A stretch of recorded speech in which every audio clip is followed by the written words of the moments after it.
So now let's begin. I'd like to introduce Judith Brodhead, our presenter this evening. Judith is an associate professor of English at North Central College in Naperville. She also coordinates the cultural events at the college.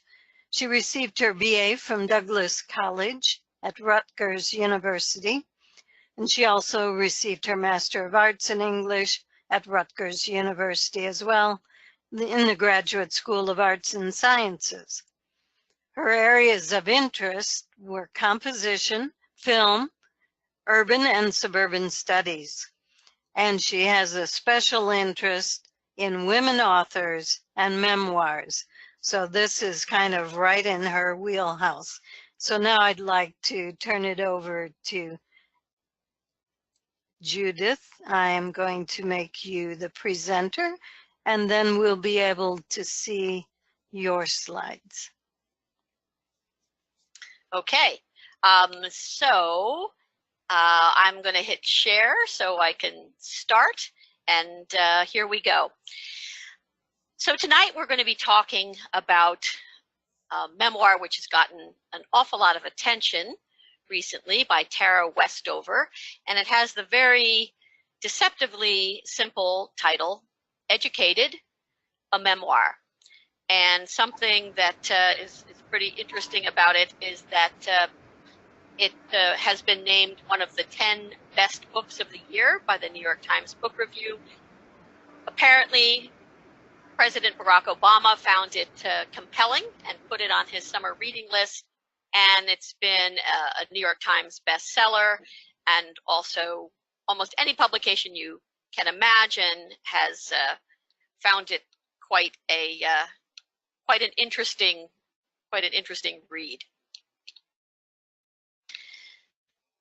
So I'm going to start by reading just a bit of Tara Westover's memoir to give you a sense of her writing. And I know most of you have probably read it, and you may remember this.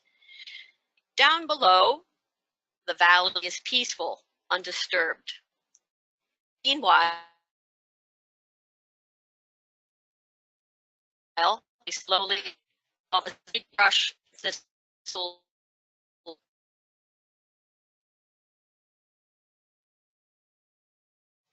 slopes up itself to the mountain base.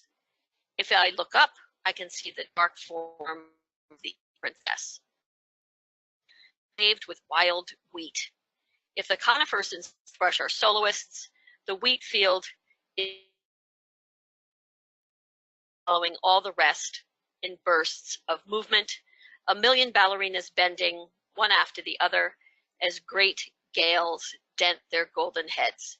The shape of that dent lasts only a moment and is as close as anyone gets to seeing wind. So it's a pretty lyrical way to write. And of course, what's most surprising about it is that Tara Westover had very little formal education until she went to Brigham Young for college. And the education that she did have was fairly sketchy and tended to the extremely practical and very, very little conventional kinds of education. So I guess the first thing I want to ask people is, what memoirs are your favorites? When you think of memoirs and the memoirs you have enjoyed, what are they? So I'm hoping a few people will tell me what their favorites are.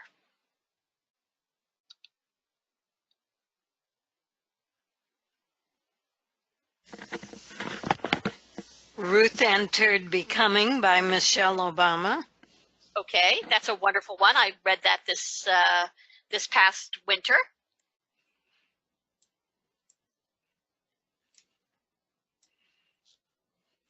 Any others?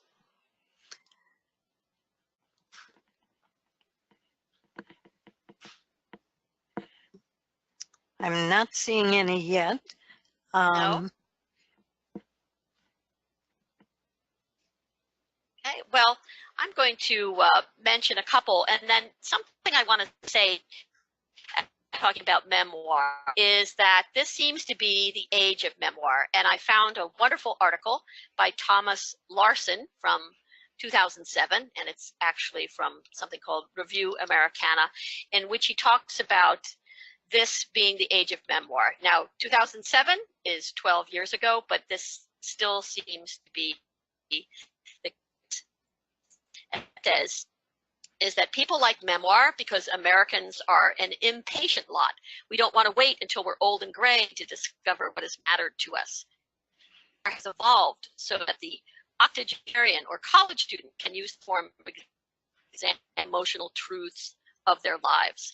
And if you want to think about the difference between autobiography and memoir, he says memoir doesn't require soft before a writer attends to an illness, a joy, a tragedy. And he uses the example of Joan Didion's well-known memoir, The Year of Magical Thinking, which he wrote just after her husband's death in 2004. So memoirs have become really popular, and something else that he mentions about them is they seem to take up big chunks of best loved books and most popular books. And this seems to have been true for, I don't know, at least, perhaps at least 15 to 20 years now. And it doesn't seem to be abating. So a memoir can be about a short amount of time. It doesn't have to be about a complete life. And that's an example of what we see here in Tara Westover's book. Some of my favorites are The Road from Coleraine by Jill Kerr Conway. She is somebody who grew up on a ranch in Australia, and in her adulthood found she, or even as a teenager and a young woman, found she like Tara, had to break away from her family. She also became an academic, and she finally was the president of Smith College. That was the height of her career.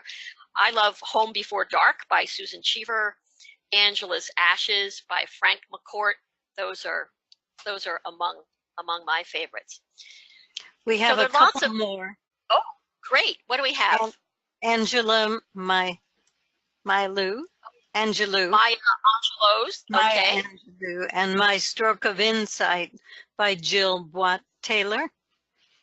Wonderful. Okay. I've certainly read Maya Angelou. I am not familiar with My Stroke of Insight, but that sounds interesting. And here are some that are pretty popular, and some of you may have taken a look at. J.D. Vance wrote a book called Hillbilly Elegy a couple of years ago. It too became a New York Times bestseller, and it's often been discussed as a book that explains the white rural voter and people who may feel as though they have been overlooked in the past couple of elections, and maybe overlooked when it comes to contemporary American life. A huge contrast to that, though, is Fun Home by Alison Bechdel. And Alison is, of course, famous for being the creator of the Bechdel test. And you probably remember what the Bechdel test is. It's a really simple sentence about something has to include, a movie, for instance, has to include two women who talk about something, and that something is not a man. So it's a fairly low bar, and she found that it's even though it's a low bar, it's a hard one to overcome. And this is very interesting, and there's a whole genre now of the graphic memoir. So this is told in the form of as a graphic novel would be, or a comic book would be. And in case you have not taken a look at it, Fun Home is sort of a nickname for the place where she grew up, which was actually a funeral home. So fun stood for funeral, and she has become quite well known after she wrote that. Now, those are true memoirs. They are about somebody's real life. And then we have ones where the author plays a little bit fast and loose with the facts and uses some of the basic information from his or her life, but turns it into something else. So David Sedaris, whom I'm sure a lot of you have listened to on NPR, takes the very quirky life that he lived, growing up primarily in suburban Maryland with his brothers and sisters and his unusual parents, and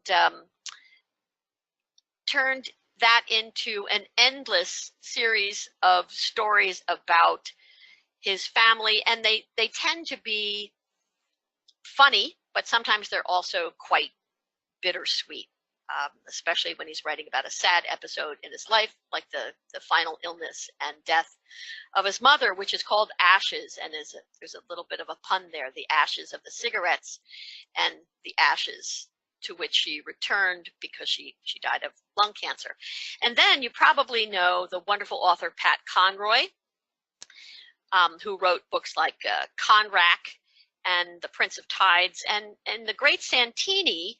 He creates a character whom he based on his own father, thinking that was a terrible person, but in fact people were very drawn to that character, and it gave his father's ego even more of a boost than it already had. So there we have another category. And then here is one which is not memoir at all. These are books and movies made about fictional survivalists. And I don't think there's any question that Tara's family are survivalists. And so many of you probably know the novel The Poisonwood Bible by Barbara Kingsolver, or the novel by Paul Theroux, The Mosquito Coast, or the film directed by Peter Weir of the same name. These are small, but weirdly enough, they are closer to Tara's story than some of the other.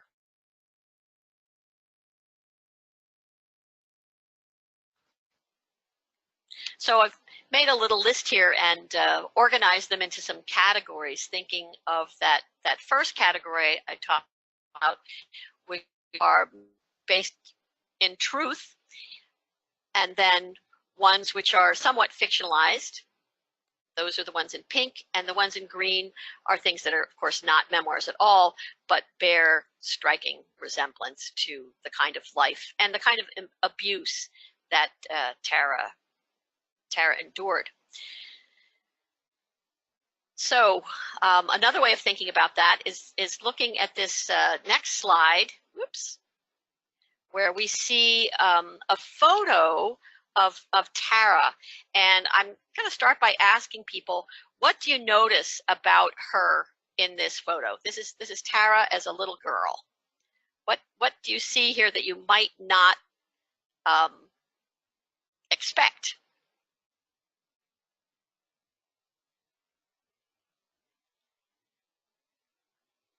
Anybody want to take a crack at that?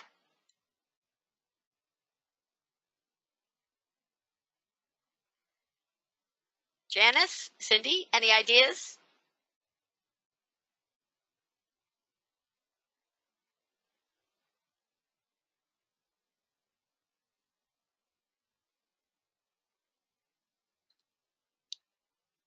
Okay, I'm going to take a look at the, yeah, she looks happy, very good. She looks normal. She's wearing adult looking shoes, excellent. And she seems well cared for here, doesn't she? She's got her hair combed, her clothes seem to be clean. She's smiling. She looks very much like any other young American child. But we know that that's not what she looked like or how she was dressed most of the time. So there's something a little, I suppose, misleading about that. And really, her family was extremely dysfunctional, and fell into yet another category. And I suppose this is becoming perhaps a newer category in memoir. Memoirs are fiction about parents who purposely choose a kind of life that is extremely isolated. Maybe they go way out in the country, as Tara does when her family moves to Idaho, or they even choose another country, to get out of the United States. And so often in these memoirs and in the fictionalized stories, the fathers are domineering and abusive, and the mothers, for one reason or another, are quite passive. And we see this happen, of course, with Tara. So let's think about the title here. It's called Educated, and what kind of education does Tara seem to get?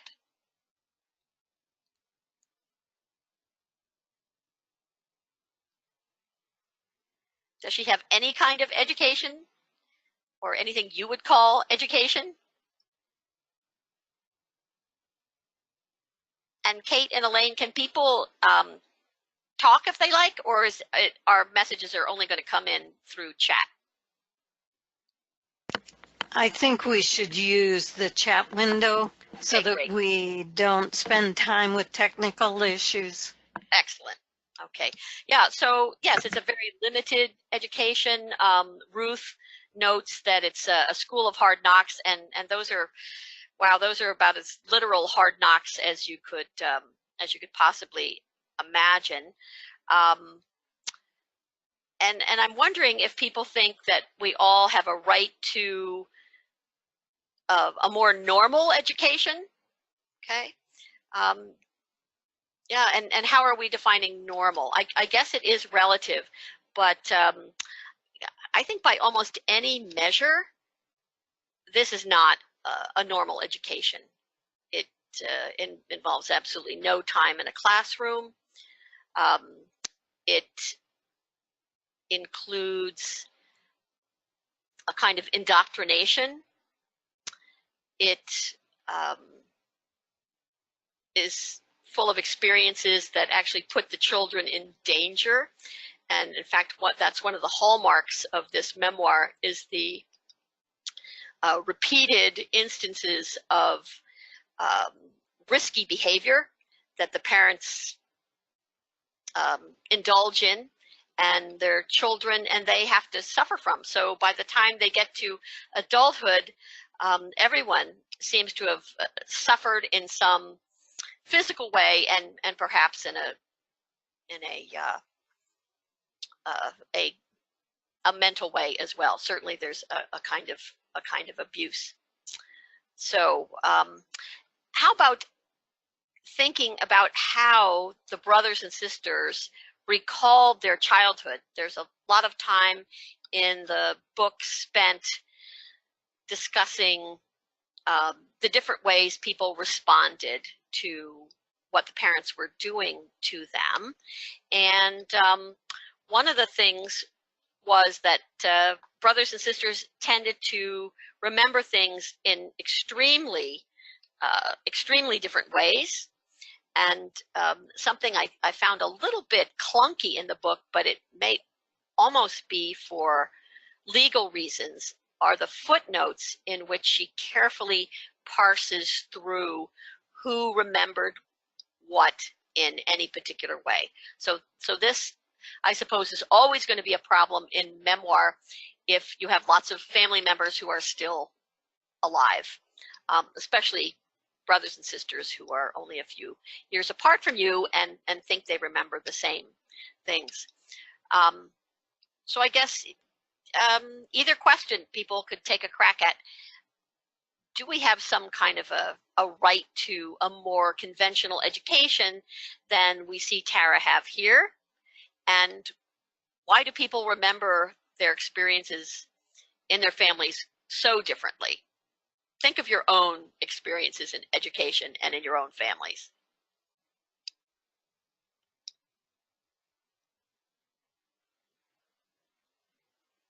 Yeah, so Cindy has mentioned that she and her brother remember different things from childhood. This is something I certainly have noticed in talking to my 3 sisters. And Janice mentions variability is associated with experiences and how one might best cope. So so Janice, I don't know if you want to expand on that a little bit. Elaine has mentioned that the impact of events affect sisters and brothers differently. Yes, and Janice has added with memories, particularly the painful stuff. When I was growing up, my parents, who had had relatively easy lives in the 1920s,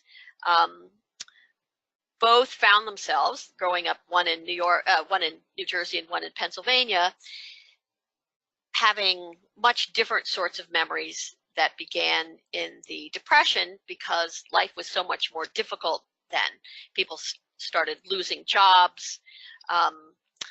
Relatives had to move in with other relatives. The chances of going to college disappeared for the younger children in the family. In my father's case, in my mother's case, she knew she was going to be lucky to be able to go to college at all and had to choose the one that was on the bus route. And yeah, and her brother's memories of how their parents treated them were extremely different. And of course that lasted into their adulthood. So I'm assuming that's going to be the same for everybody.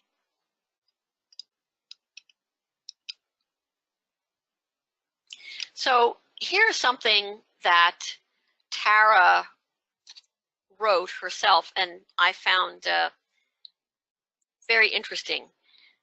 She was asked in a Vogue magazine interview in February 2018 why she thought she was so good at teaching herself things, teaching herself skills, even teaching herself how to prepare for the ACTs. I think being in graduate school by herself with not only a very small amount of parental or family support, if any, but outright hostility to the idea that she would complete advanced degrees and study at places like Harvard or Cambridge University in the UK. That takes a lot of guts, a lot of chutzpah, and lots of hard work and ability. And she says, I think it's a belief that you can learn something. That's something that I really value from the upbringing I got.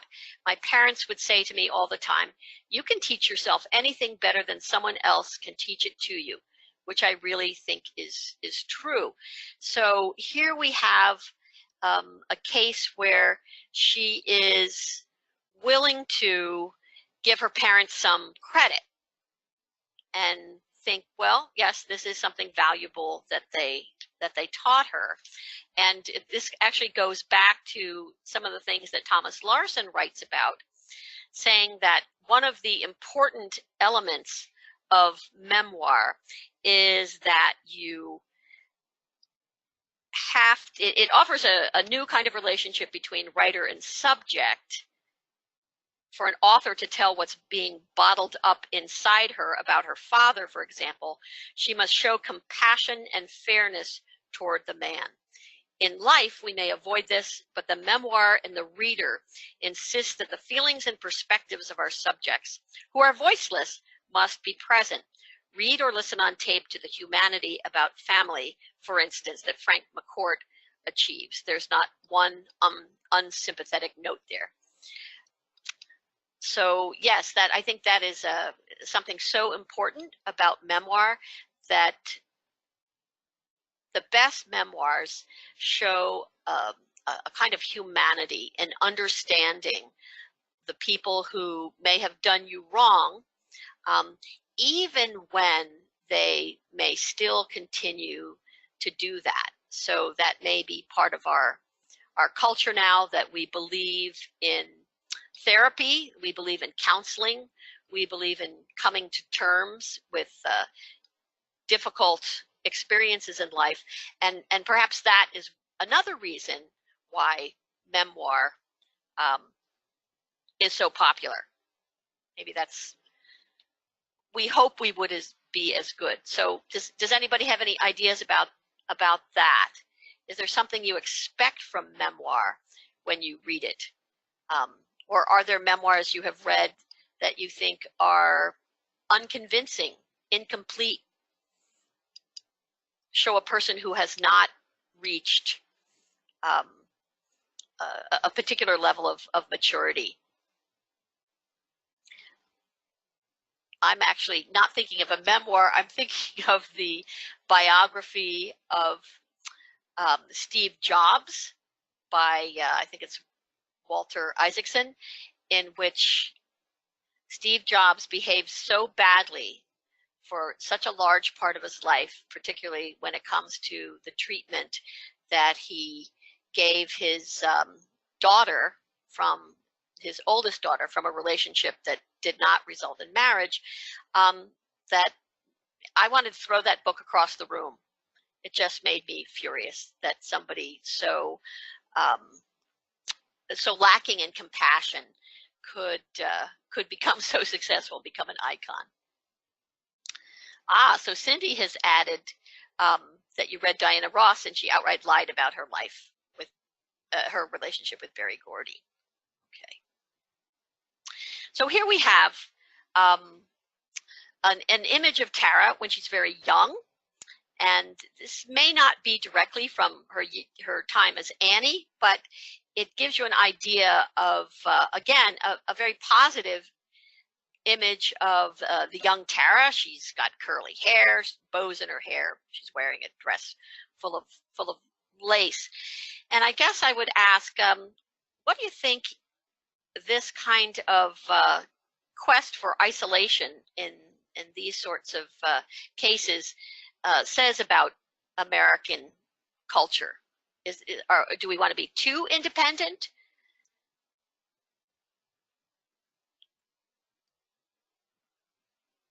No, does this speak to something larger than the specific case? I'm not sure.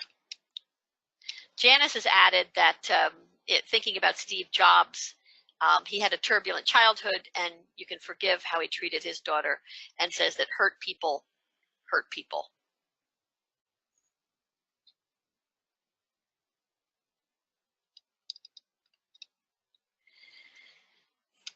Something else that happens in this memoir is that children are put in tremendous danger. I've mentioned that already.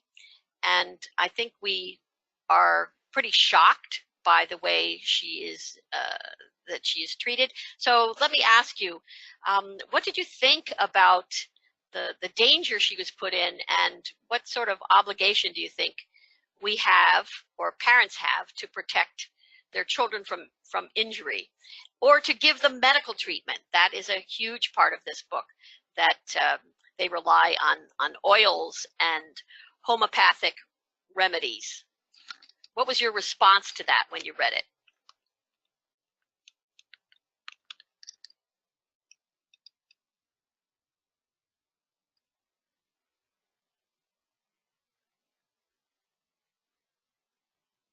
Yeah, Ruth says she thinks it's scandalous how her father treated all his children.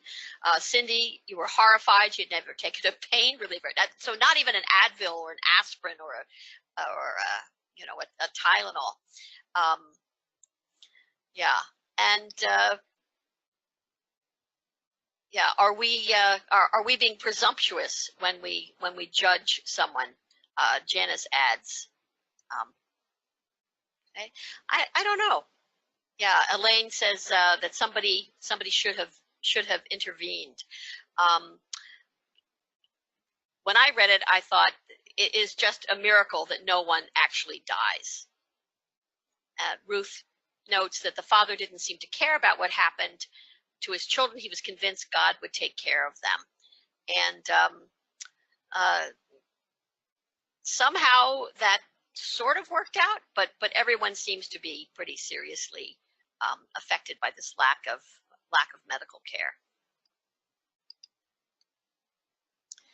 So something else, this is to think about. This, of course, is not a picture of the Westovers.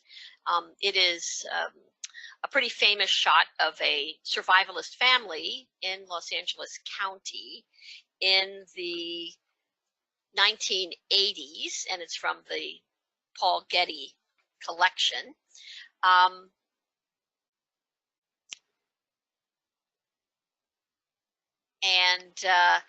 I guess we're thinking right now about how much loyalty you think children owe their parents, especially if we think his father is mentally ill. Elizabeth notes that the lack of medical care was an interesting opposition to our drug-addicted culture. Maybe we could all learn to look for healing somewhere other than big pharma. Could be, but yeah, I would. I believe in vaccination and antibiotics, so we certainly overuse drugs, but there has to be some, I think, happy medium between the way he acted and what would be reasonable. So certainly, yeah. Do children owe parents loyalty? Janice asks. Yeah. Yeah, and Ruth notes that children don't know that their parents are ill until they are adults. Yeah, so that as a young child, you are really subject to what your parents are going to do, and you can't have much control over it. And I guess it depends on how we define loyalty. And in this book, the grandparents, I don't know, do you think they could have done more? Yeah, Cindy notes that Tara needed to protect herself, and therefore she could not be loyal to her family. In fact, she had to break herself away from her family, really free herself from the family. And Elaine notes that especially children in an isolated family or commune need some help. Yeah, Ruth notes that she was hoping the grandparents would get more involved. There's an early passage where Tara writes about almost escaping with her grandparents to Arizona, and the grandparents offer to take her away, and she has a sense of responsibility that her parents have taught her, and as many kids growing up on farms would be familiar with, taking care of the animals. They have to be cared for, they have to be fed, the horses have to be moved from pasture to pasture. She does those things, she does those chores, and then she could have taken off with the grandparents, but she does not. Yeah, how did you respond to that? Why do they not do more? Why do those grandparents not get more involved?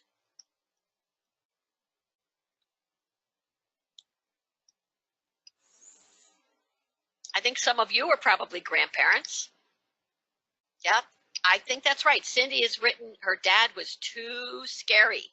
Yes, he's a scary man, and he has managed to control a lot of people, including all of his children, all of his 7 children, who he still seems to have a huge hold on. And because of his fundamentalism, everybody else believes that he should be listened to as well. And Ruth adds that he must have had some charisma. No doubt no doubt he has some charisma. When I read about him, I think, well, he does have he's an interesting man. He must be extremely smart. He's manages to argue and argue and argue in ways that no one wants to challenge. And he remains an extremely powerful figure all through the book. Or how about this? Why doesn't his wife do more? Why is she such a believer in her husband, that is? Okay, he's passionate about his beliefs. Okay. His beliefs are certainly not mainstream in any way. I find his beliefs extremely frightening, and I think it's his mental illness that has led him to this kind of extreme fundamentalism. And Ruth mentions that you think he wasn't as bad when they first married, and he gets worse, and she got used to him. She does. There must be something about the role she is fulfilling that she's willing to put up with. She doesn't seem most of the time like an unhappy person. Yeah, the older children had birth certificates and had gone to school. So at some point he gets stranger and more extreme, which is apparently not unusual in cases like this. So as she gets to the point of being educated, she spends time at Harvard, after Brigham Young, and even Brigham Young, as a fairly conservative institution, is a revelation to her. She meets people completely unlike ones she's known before. They have experiences she hasn't had. They don't follow the same sort of fundamentalist religion that her family does. And she really doesn't feel terribly at home at BYU, but you can imagine how different places like Harvard or Cambridge in England would seem to somebody like that. So I'm looking at what Elizabeth Downey has to say. Parenting involves bringing children to their own adulthood and ability. They are then the ones who make decisions, not the grandparents. Yeah, and that as a grandmother, you would never override your children's decision. And, you know, in some cultures, the oldest relatives, the grandparents, would have that kind of authority. Say your mother-in-law, when you marry, is the one who tells you what to do, and will you'll be taking orders from for quite a long time. But that's so un-American that we're so dedicated to the nuclear family, which is the unit, the married couple who should never be overridden by their own parents. And that's really something that separated in some ways American culture from some other ones. Okay, so she doesn't really feel as though she belongs at Harvard or Cambridge, but she does actually thrive there, and she figures out ways of handling these very new experiences. So when she is in Europe, among the other new sorts of experiences she gets to have is going to Rome and seeing lots of beautiful art. She feels very different from her fellow students, who are extremely sophisticated. One might be the child of an Oxford Don, an Oxford professor. She is so strange in comparison to them, but somehow on that trip she manages to feel as though she is part of this kind of life. that she too can talk about Rome, feel comfortable in Rome, be able to talk about the world of ideas, as well as how beautiful the art is around them. And she writes this lovely passage. These became as real to my mind as the princess, the red railway car, the shear. So Rome becomes real. Her new life is starting to feel more normal, although she does feel a little bit like a ping pong ball bouncing back and forth between this strange life of her family's in Idaho and her completely new life in the most elite institutions in the world. Okay, so and Janet has also noticed about grandparents that they weigh the risk of being alienated from their grandchildren. So they don't, I think any grandparent doesn't want to risk that from happening. If there's some behavior that's considered inappropriate, you might be cut off from those grandchildren.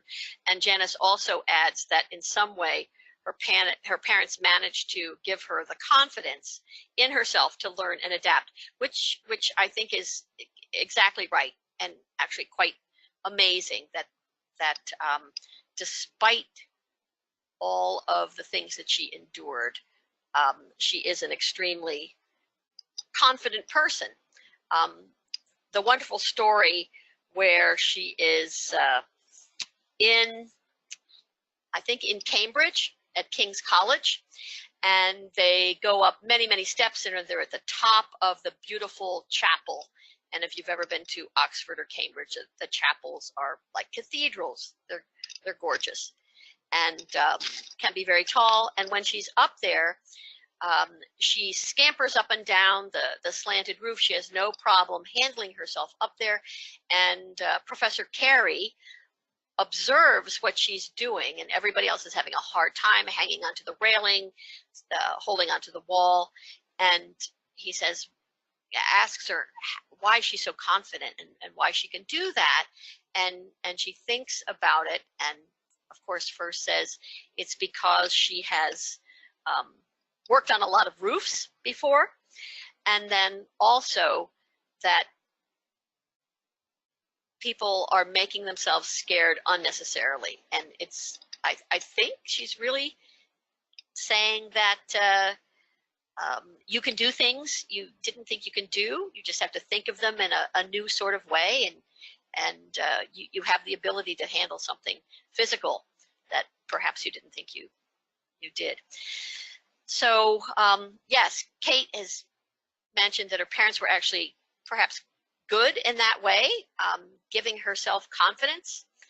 They are as different from, well, they're certainly not helicopter parents in the conventional way. And Kate has also mentioned that Tara was not dependent on her family. She is able to do things on her own. So here we come to something that I think is pretty interesting about this book. And there's a chapter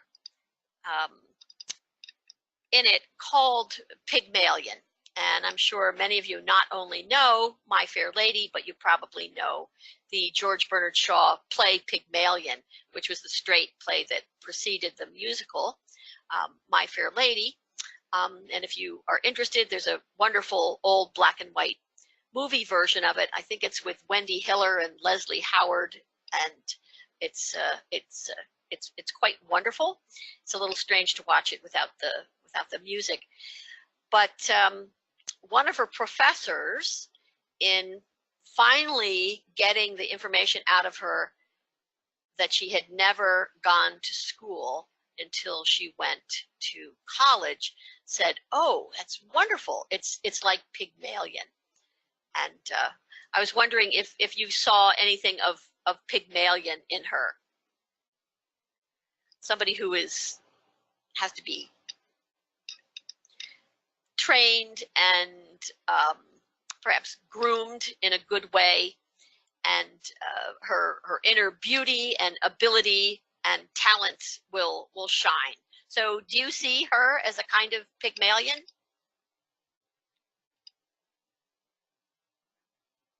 Yeah. Kate says, no, you don't see her as a Pygmalion. And do you want to expand on that? Okay, Elaine says she did need mentors and teachers. And Janice agrees with Kate that no, she is not a Pygmalion. Anybody else?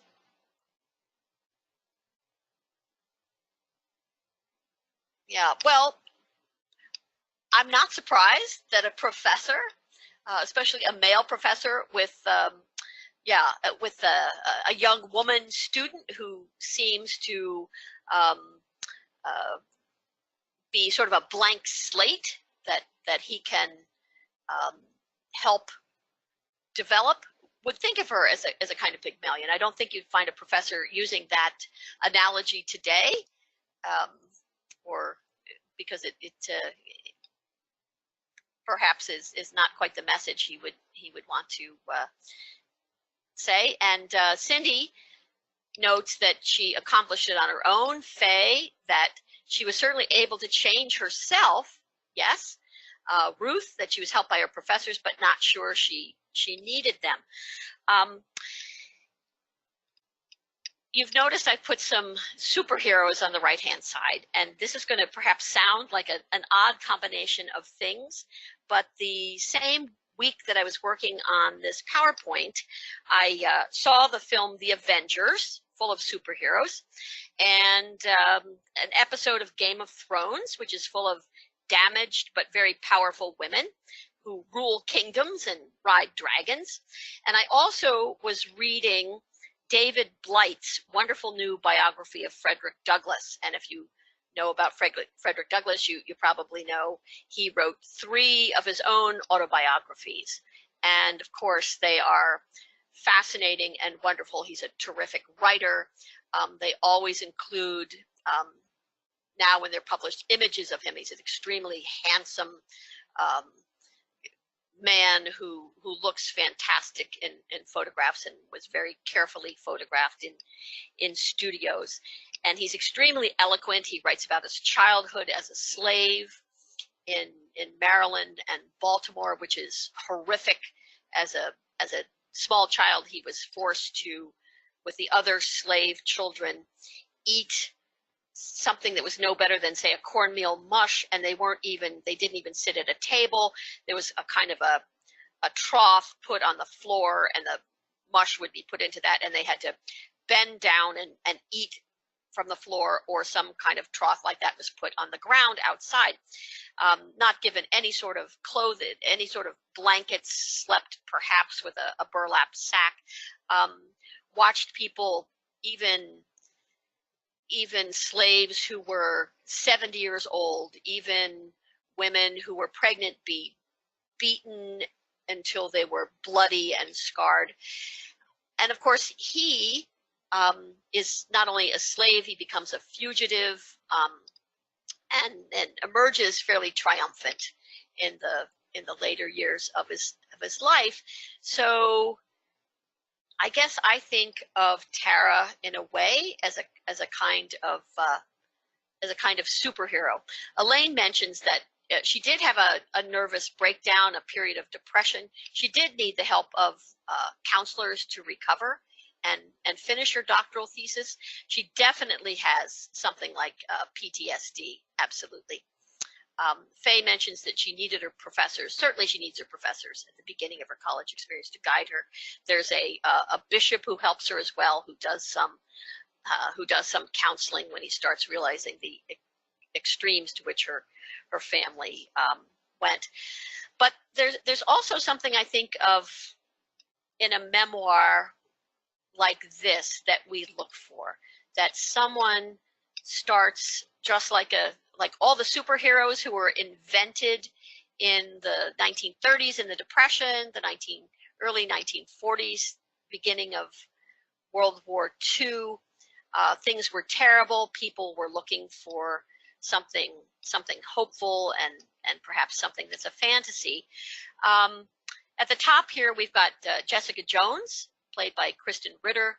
This is from a comic book turned into a kind of a noirish television series. She gives up her superpowers and she becomes, runs a detective agency. At the bottom, we see Wonder Woman, in her latest incarnation. Superhero movies have added a lot of female characters now.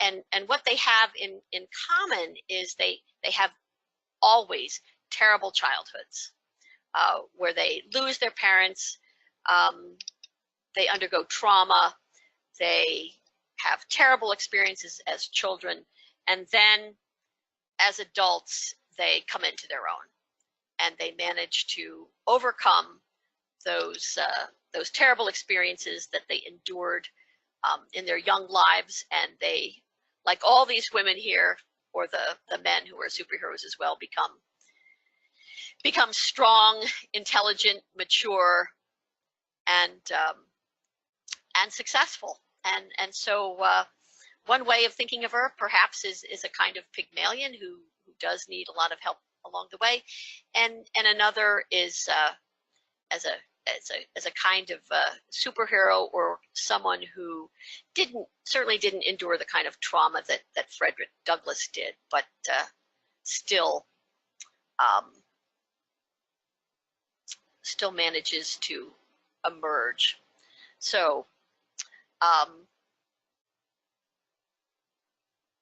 what kinds of thoughts do you have as we are in the last few minutes of talking about this memoir?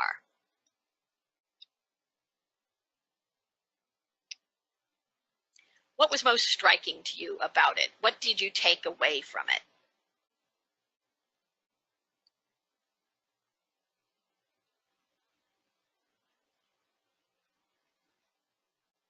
What does Tara have to say that other people who have written memoirs perhaps didn't have to say? What is different about it?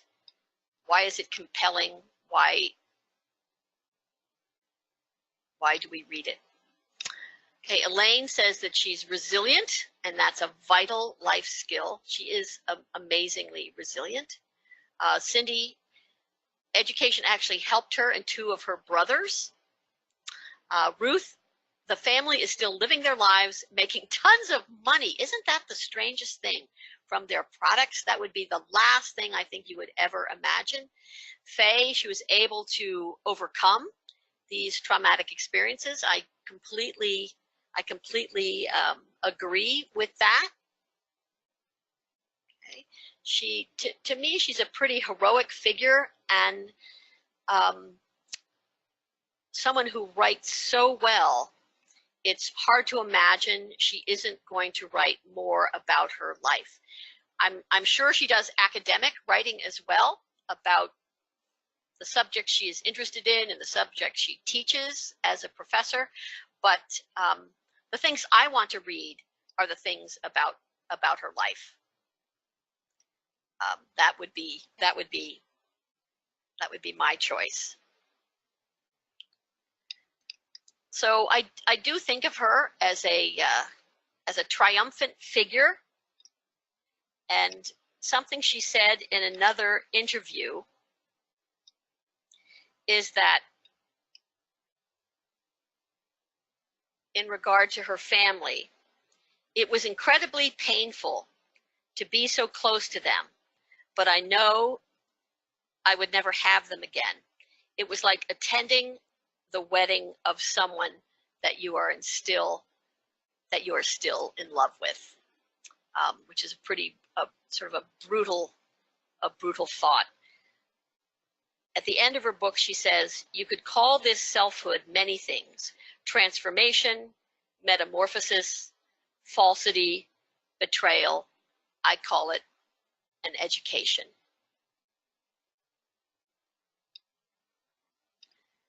So yes, Janice says she has overcome, or perhaps she's just coping. Are they one and the same? And Nan, interpersonally, she is damaged. I doubt if she can ever have a close and loving relationship. And Cindy, people will be waiting for the sequel to Angela's Ashes. And of course, Frank McCourt did write at least one or two more. He wrote Tis, and then sadly died a few years ago, much too young.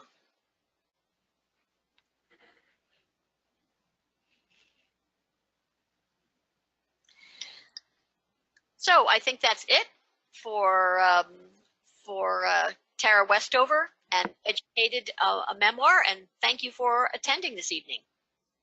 Thank you, Judith, for presenting all this information and background. We really appreciate you taking time to do this. And I know it was a really interesting and challenging book, and picking out what to talk about is also a challenging task. So we really appreciate your efforts. Thank you. Okay.